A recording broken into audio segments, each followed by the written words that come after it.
Well, I'm excited to be here in front of the cameras with my partner in Revealed Films, Jeff Hayes, who's normally producing and directing behind the cameras. And I got to tell you, this journey that we've had in Money Revealed has been epic in nature. And we've been like two little kids after we do an interview talking about, oh my God, this stuff was so great. We have to watch that again. So it's like the first time, I think, in all the Revealed Films that almost after every interview we're saying, we got to see that again. This one, so the reason we're sitting here in front of the cameras, and Patrick's right. I don't know if it's the audience that requested or if it's me that requested, but I'm usually behind the camera. The reason that we wanted to do this, we were talking to a friend of ours at Patrick's house, and we're describing the stuff that we're filming for Money Revealed, and we got so excited, and Mike looks up and goes, guys, that's your trailer. And it's like, and it literally, we can do lots better trailers, and we will, and we have, but we wanted to share our passion for what we've been able to learn. It's literally changed my financial life. I literally have a different financial structure that maybe 6-8 months we've been working on this. I have investments that I've never made before. Right. And we want people to know that this information is in there. Yeah, it's something that turned out to be like this magic carpet ride. We had the concept, we wrote up our core values and purpose for what we wanted to do here. We felt it was an important subject, but then it started to unfold, and one thing led to here, and suddenly we had some significant people who were marquee names who wanted to be on our set and have this conversation. But the thing that surprised me the most was how much of a spiritual journey it was. The relationship between somebody's sense of life, how they experience life and other people, how that relates to money, investment, wealth accumulation, all those things. And it was a story that unfolded that I could not have predicted when we got started on this. So let me just pick, and I'll pick one, and you pick one, and it's we probably can't pick. We'll pick several, but we had what Patrick and I called Overstock Day. So Patrick Byrne is the chairman of Overstock.com. It's a $2 billion company. I'm a huge fan of his. He bought a film from me over a decade ago that made me a millionaire in one day. And he did it on purpose. He literally changed the price to make sure I walked out the door a millionaire. So as you might imagine, I'm a huge Patrick Byrne fan. But he has spent in the last year $105 million building a company called T0. He's a leader in the blockchain movement, is doing some spectacular stuff. We started that day, we interviewed Patrick, then we interviewed Jonathan Johnson, who's the chairman of Medici Ventures. We had already interviewed Ali El Husseini. We interviewed Sam, who's president of T0. And we both thought we understood blockchain, what the investment opportunities were there. Man, by the end of that day, we had it. But underneath it all was exactly what Patrick's saying, is that Patrick Byrne is doing this for a deeply spiritual reason. He's literally changing the world with this investment.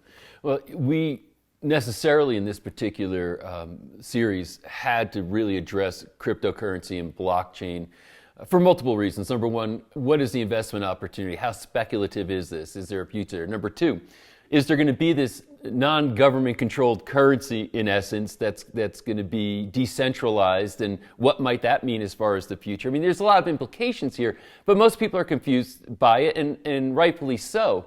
But Patrick Byrne made the statement that blockchain is going to change the world more than the internet did. And of course, it sounds like a sensational statement. I almost didn't take it seriously until he started to explain it.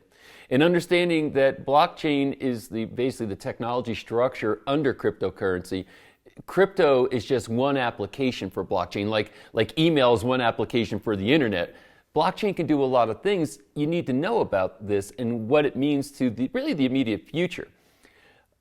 When I start to think about, okay, who do I want to pick? There are so many, and incidentally, we have big names. Like one that comes to mind is John Mackey, the co-founder and CEO of Whole Foods Markets, who's been a hero of mine. Somebody that I couldn't wait to sit down with and have a conversation about entrepreneurial ventures, how to generate massive impact, how that can translate into wealth, and then have him talk about what he did with his money. Amazon bought Whole Foods Markets. Obviously he cashed out. It was a significant amount of money for him. But now, what is he doing with his money? I was curious about that.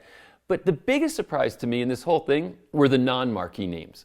The people that I'd never heard of before we did this, who had certain areas of expertise, that literally I sat there and said, oh my goodness, how have I been in business generating my own wealth over the years, the money I've made, and not understood the things that they're talking about, that I believe that if I saw this, and this is not hyperbole, but if I were able to absorb and watch what we learned in Money Revealed 15 years ago, my personal wealth would be 10x, maybe even 20x or more of what it is right now. One of the people that we interviewed wrote a book, Millionaire by 30, is that the name? Yeah. Millionaire Doug by Andrew. 30, and it's really Imran, Doug's son. his son. And it's literally a map that if someone had given me that book at 20 years old, you can't miss.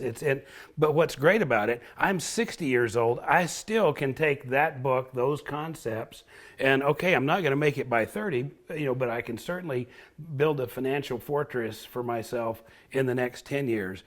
I got to talk about Kiyosaki. Yeah. And it's like, so Robert Kiyosaki, I never read Rich Dad, Poor Dad. I'm aware of this guy. I ended up at dinner with him maybe 8 or 9 months ago, and he's talking and he's saying things I've never heard. And if you're familiar with his work, you've heard some of this. It was new to me. But he's 72 years old and has $600 million in debt.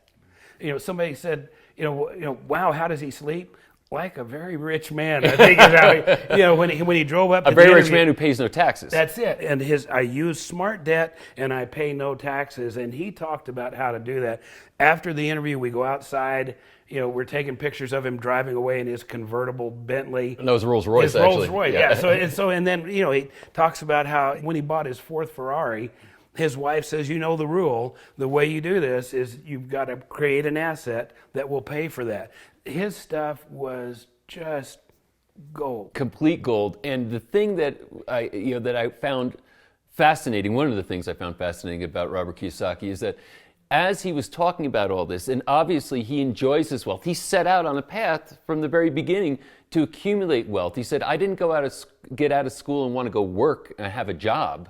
I wanted to create massive wealth, and I don't want to pay taxes. And that's one of the startling things that multiple people in our series had alluded to and explicitly stated with facts and figures, the massive negative impact taxes have on wealth accumulation.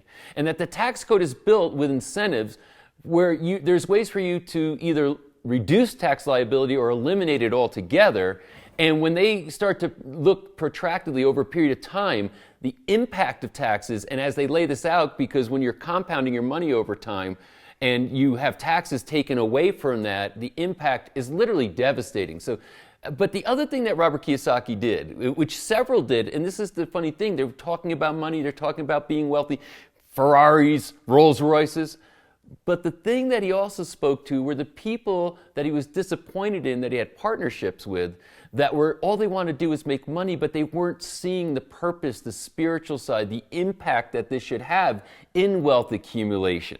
Robert Kiyosaki doesn't need to work anymore. He does what he does because there's a compulsion to create value in the world, and then he wants to enjoy the wealth as a consequence of creating that value. And that was a common theme amongst many of the people who achieved great wealth and presented in our series. I'm telling you, the names that are in this, Garrett Gunderson, Paul Zane Pilzer, Mike Dillard.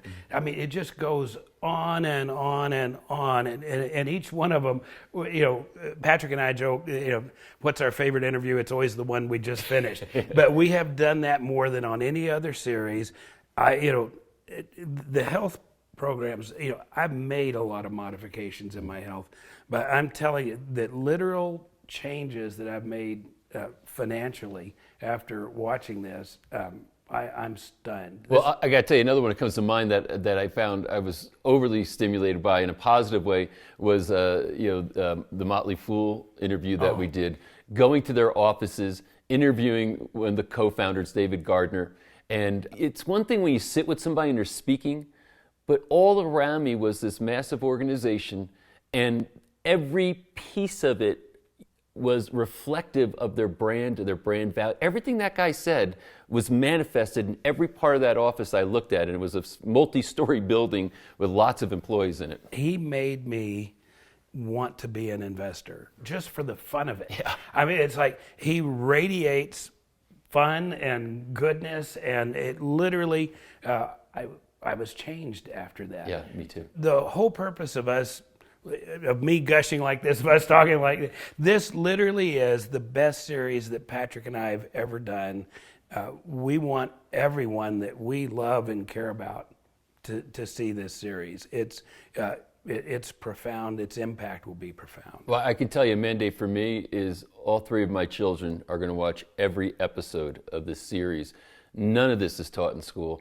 I've been in business for decades, and I've been around this, and I still, I'm almost ashamed to say, didn't understand it.